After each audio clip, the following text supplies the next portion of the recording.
Hello, I'm Wendy Brickman, and I'm going to stop now. I'm going to turn off my phone because I kept it on for you. Hold on one second. And my producer will know not to start it then. Hold on one second. Is your phone off? It doesn't matter. No one knows the number. It's not going to ring. I don't care really. Okay. It can't ring because I just got it and no one knows the number yet. Okay, good. Okay. Hello, I'm Wendy Brickman of Brickman Marketing, host of the monthly Brickman Banter Show. Today is my very special guest. I'm pleased to have storyteller and author, Tony Albano. Hey, Tony, how are you? Okay, Wendy, here I am. Glad to have you on the show. So Tell us a very little bit about your early background. Well, my early background is what I have been hiding most of my life. My early background. I was ashamed of my early background. My mother got pregnant at 16, and my father came from a very large family. And the problem was my mother's mother left her when she was a child, and she stayed bitter and went to live with an aunt. That aunt told her to stay away from the Albanos.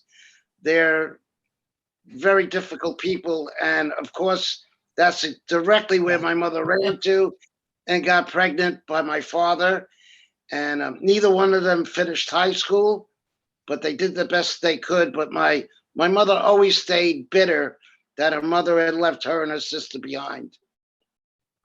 Okay, well, you brought a lot of pictures. Why don't we take a look at them? And then you can tell us more. Photos. Yes. Okay, let's do that. And then you can add, you've got a very interesting story and a great book too. So, okay. So kind of segueing to the book, it's called Cherish a Memoir, The Truth About Where I Came From and Who I Loved by you, Tony Albano. Now, did you say there's going to be another title perhaps? Well, the title was Cherish, a New York teenager and a nun learn about love. But at the last minute, there was a change. I'm not that unhappy with this title. Now it's the truth of where I come from and who I loved, because I have hid this for 50 years. I've kept secret, but I think it tells more of the story if I make it a New York teenager and a nun learn about love, because that's the secret I've been hiding. Exactly. But the book has so much more and it's a great read. So we'll talk more. And you were kind enough to share some photos. Let's take a look. So here's the cover at this point. Yes. And about what age were you there? I was 18, and that is on Bleecker Street in Greenwich Village, outside of a famous nightclub called The Other End. It used to be called The Bitter End. And my friend Ed was a photographer at the time, and he always wanted to take photos of me. And that was one of my favorite. And that picture becomes significant at the end of the book. Right. Okay, great. Let's go back a few more years. How old were you there? Well, I think I'm about 7, and I was an only child for 13 years. And my mother always blamed me that she couldn't have children after me. And that was a guilt hanging over my head. And lo and behold, after 13 years, she did get pregnant. So I have a sister that I'm 13 years older than, and a brother that I'm 20 years older than, by the same parents. Mm. And Great. That photo right there is taken at the projects.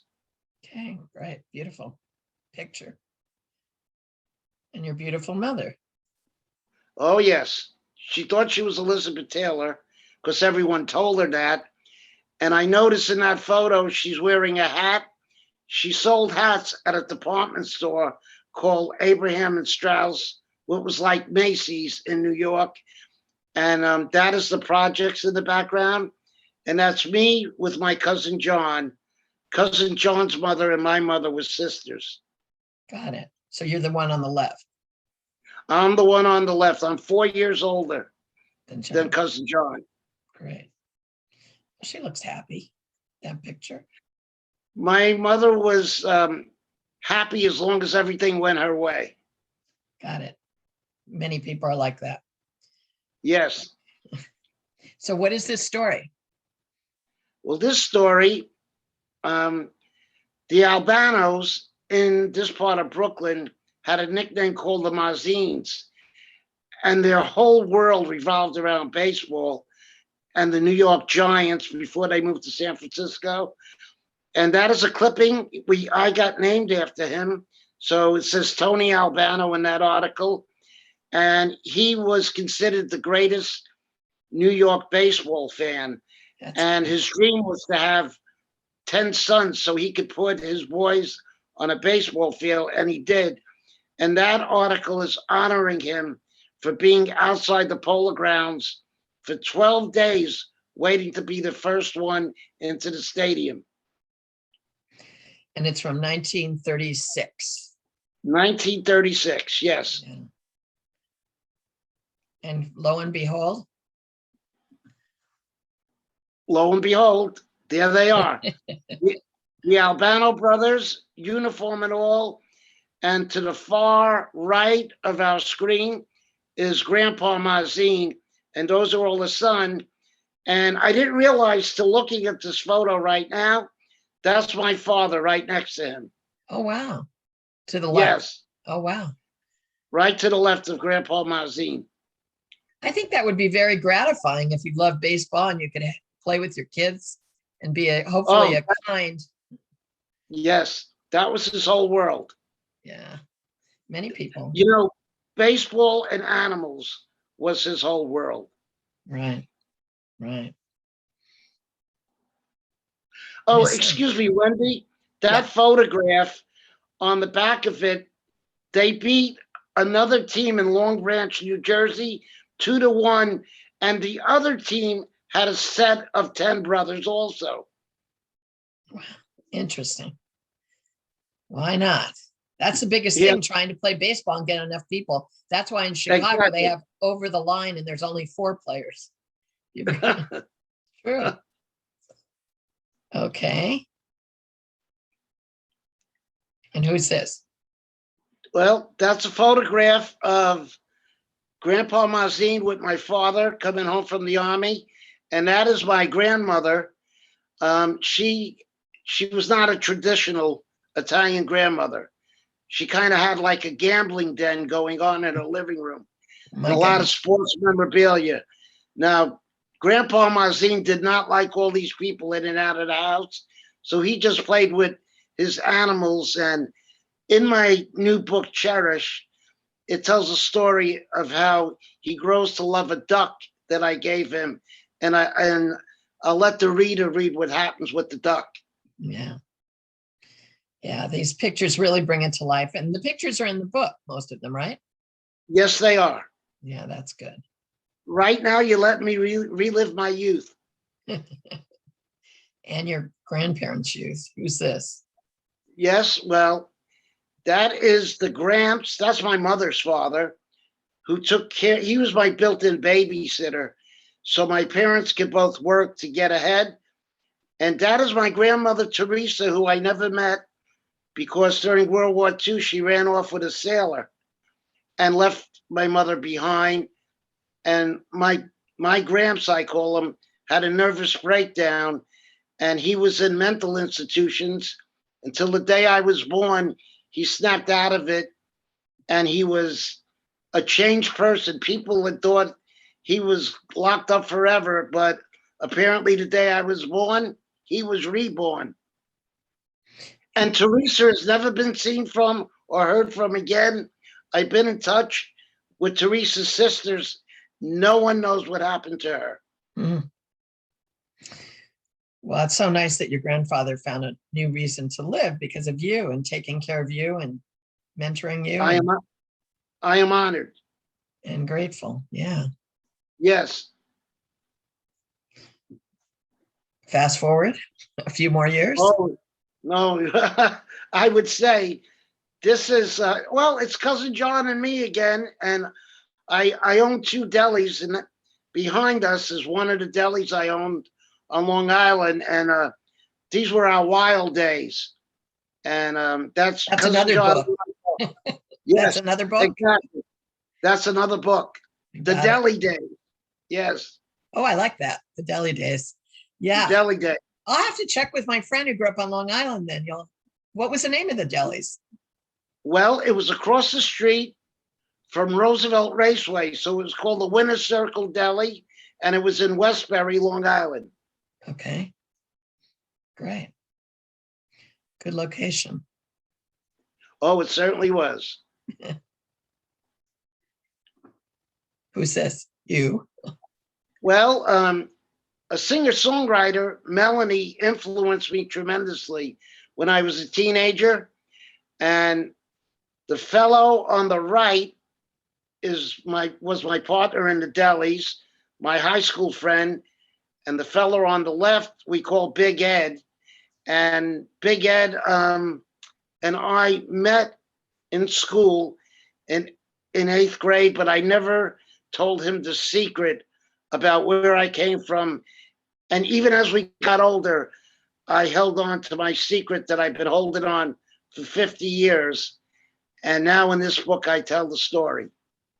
So who said you can't keep a secret?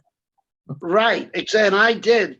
And you cannot see it, but in my hand is my guitar, and they are giving me support by going to Greenwich Village to try out new songs. Yeah, that must have been a fun time to go to Greenwich Village. There were a lot of singer-songwriters there. Yes, and I was influenced. Sure.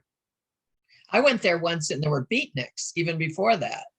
Oh, yeah, that's the 50s, the late 50s. Or it was actually the 60s. They were still there, but it was great. They were still around. You're right. Yeah. They were around. Yep. Yes. And there's beautiful Melanie. Melanie, who inspired my life so much during a dark time in my life. She was the one. I always say Dylan opened up my mind, but Melanie opened up my heart. And we've been in touch, and she was kind enough to write on the back of my book. And it's, a quick story is that I didn't have tickets for a Melanie concert at Carnegie Hall on February 3rd, 1973.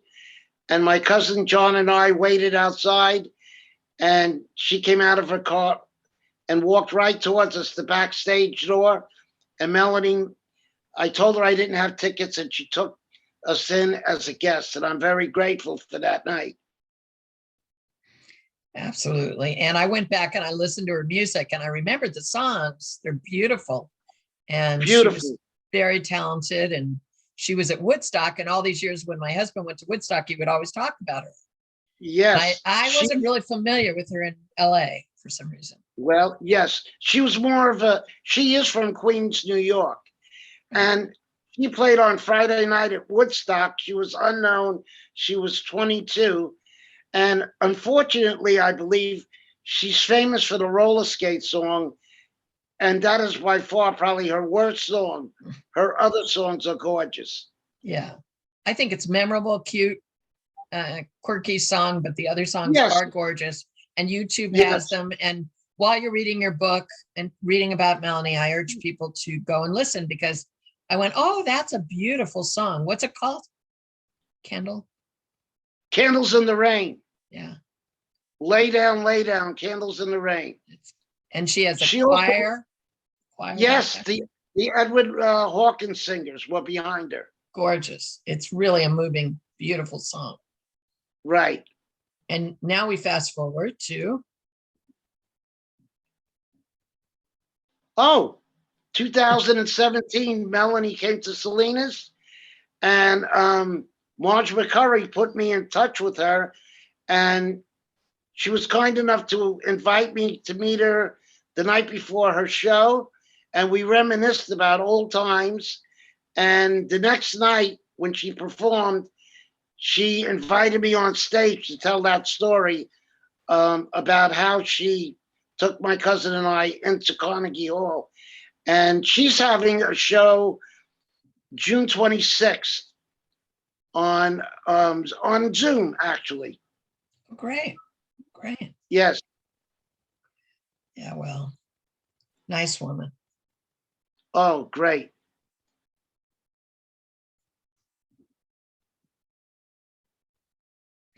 So can you see that? I can see it. Now you're getting close to the bone. Right, I get it. Um, the secret that I've been holding for 50 years is about a romantic relationship I had with a nun in 1969 when the Miracle Mets won the World Series. And anyway, this is Sister Margaret. And unbelievable as it may sound, she was at the convent at the same time I was having this relationship with my teacher. And 30 years later, two of my favorite guests that ever came in the restaurant, Mr. and Mrs. King, brought in Sister Margaret to meet me. They just told her I was their favorite waiter. And I kept looking at her and I said, "Boy, you look familiar. I don't know what it is. Maybe you were an old teacher." And she goes, "I used to teach." I go, "Yeah, but I grew up in New York." She goes, "I taught in New York." I Mm. go, "Queens." She goes, "I taught in Queens." She said, "What school did you go to?" And I said, "St. Pius." She goes, "Oh my God, you're Anthony Albano, who used to come to the convent." And I was just so stunned because at that photograph, she was a missionary nun in Zimbabwe. She came all the way from Africa to California, and unbeknownst to both of us, we would be reunited. And I was always very scared that she might have told Mr. and Mrs. King about my relationship, but apparently she didn't. But now I'm letting it out in the book. Right. Cool. And that's at El Forneo Elfin Isle, Sister Margaret. Carmel by the Sea. Yes. Well, that's my wife, Pat, who we have been together 40 years, and she has waited 40 years for me to tell the secret story. And um, I just did not want to hurt the other person involved. I would have hurt her career and her reputation. But I gave it 50 years, and my lovely wife, Pat, has held on 40 years for me to finally tell this story. Yeah, it's a wonderful story. And I think that was the right thing to do, don't you? Yeah, I do. I wanted to protect that person. That's the only name in the book that I've changed. And over there in that photograph with my wife, Pat, she is 40 and I am 26. She's adorable. Where are you there? In a restaurant? Bar? We are at a restaurant on Long Island and we just started dating. Oh, great. Well, 40 years is very great. 40 years. The way we met is so incredible. It's in my first book, Life is a Bumpy Road. Yeah, this is actually your third book. That's right. And what My do we say third about book, your writing skills? my writing skills, I still don't consider myself a writer. I am a storyteller, but I gave it my best and I wrote this book longhand. And I have very kind friends who typed it up, and my friend Nina edited it, and it came out okay. And this is my wife, Pat, and I, maybe about a year ago. And my wife is delighted that I finally have told the story. And I think it will help a lot of people that have past that they have a secret of. And I was basically always ashamed and embarrassed by the people I come from, but I was not ashamed of the relationship I had with the nun. I just didn't tell her because I didn't want to hurt her. Exactly. No, and it's a roll of the dice where you come from. And frankly, it's how you treat people afterwards, how you treat people after, as you grow up Absolutely. and into a maturity. And I would like to let you know that the person that this story is about, the nun, over the years has apologized because she was 30 years old at the time. And she said, I should have known better. I was the adult. And that's why the name of the book is called Cherish, because I told her, you don't have to apologize. I will always cherish the memories we had together that year in 1969.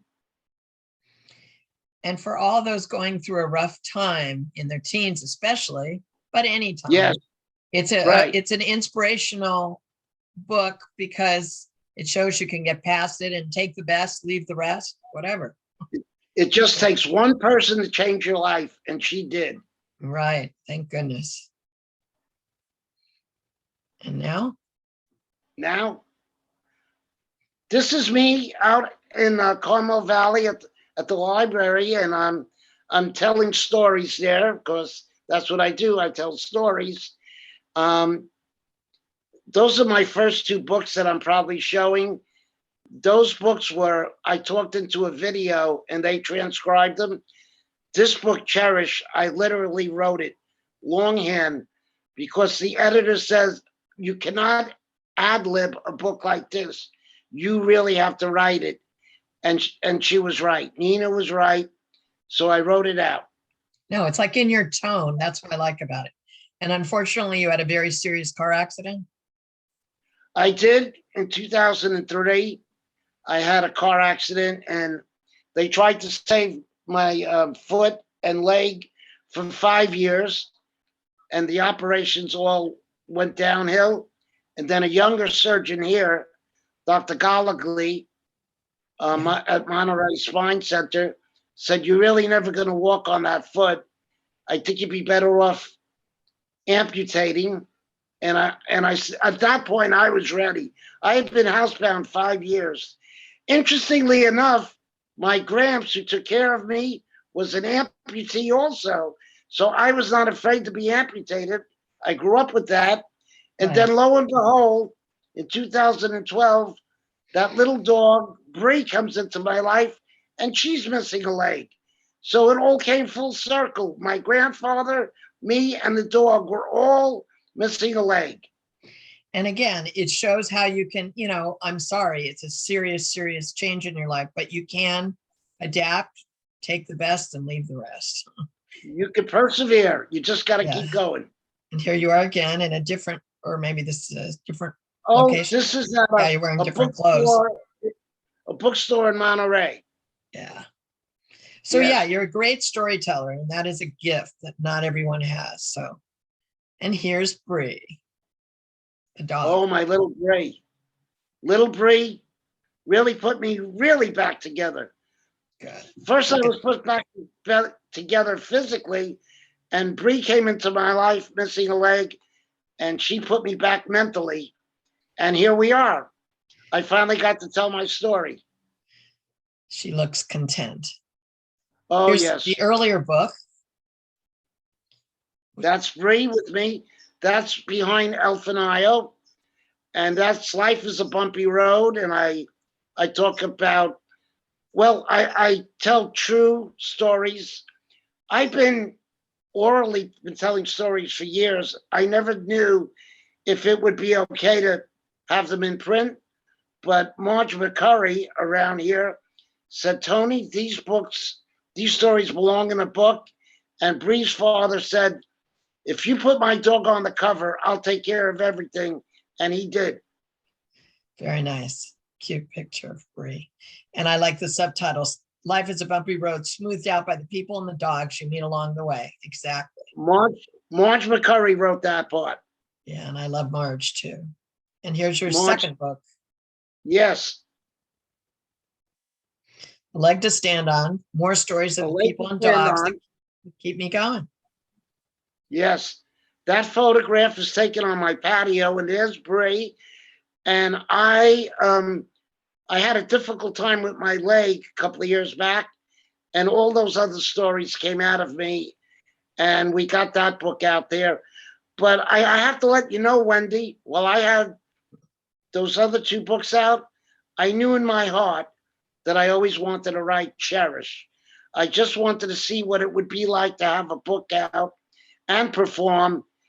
And I just knew on the 50-year mark of the Mets winning the World Series, the Miracle Mets against all odds, that I would tell a story about the nun and myself And we went to Shea Stadium every opportunity we could back in '69. And in the beginning of that year, I had told the nun, I don't want to mention her name, that the Mets will win the World Series. And she says, "How do you know?" I go, "I just know this is the year." And it was the miracle year. Woodstock, man landed on the moon. It was quite a time. Absolutely, Vietnam. So we're thankful to Patricia Hamilton and her Park Place Publications. Yes, The books are beautifully bound and illustrated. It looks great. She did a great job, and I just got in touch with her. We will talk in early July about changing the subtitle of Cherish. And again, it will become Cherish, a New York teenager, and a nun learn about love. Exactly. And that's a big portion of your book. And it's available on? It's available on Amazon, and by next week locally, if you're local in Carmel here, Whitaker's will have the book and the Christmas store will have the book. I believe Riverhouse Books will have it. And out in Salinas, downtown Salinas has a store called Downtown Books and Sound. They'll be carrying the book also. Excellent. So buy local from local stores if you can, but if not, if we can, it's easily available. And I know that we're going to be booking you to speak out in the community. So I hope some of the viewers will get to see you in person. And you do have a website? Yes, I certainly hope they come to see me in person. I have not performed since the virus broke out. So I'm just itchy to tell stories. You can look at my website at TonyAlbanoStoryteller.com, and I look forward to interacting with the local people and the people in long distant places. Exactly. And also on your website, I discovered are some videos, and there'll be more, including this show, I hope. And my niece Liz takes care of that for me. I have no technology skills. That's okay. You can talk. And you can write, obviously. My wife says all I have done is talk for 40 years, but I've gotten by. Yeah. And you inspire others to get past some of the difficulties they may encounter along the bumpy road of life and enjoy the moment, enjoy the journey, all that. Yeah. So I think your books are great. I've read all three. I've enjoyed all three, and I highly recommend them. They're, you can relate to your story, but also all of us have our own stories, maybe not quite like yours, but Wendy, I always tell people I tell stories because I hope they see in their own life there were magical moments that they didn't think was significant or haven't had the opportunity to express them. But hopefully, reading my books or hearing me talk, you will see your own life is very, very special. Exactly. And the people you meet and the dogs you encounter. Yes. What would I do without them? I know. Well, thank you so much for being on the show today. Thank you, Wendy. It's been a pleasure. Good night, everyone.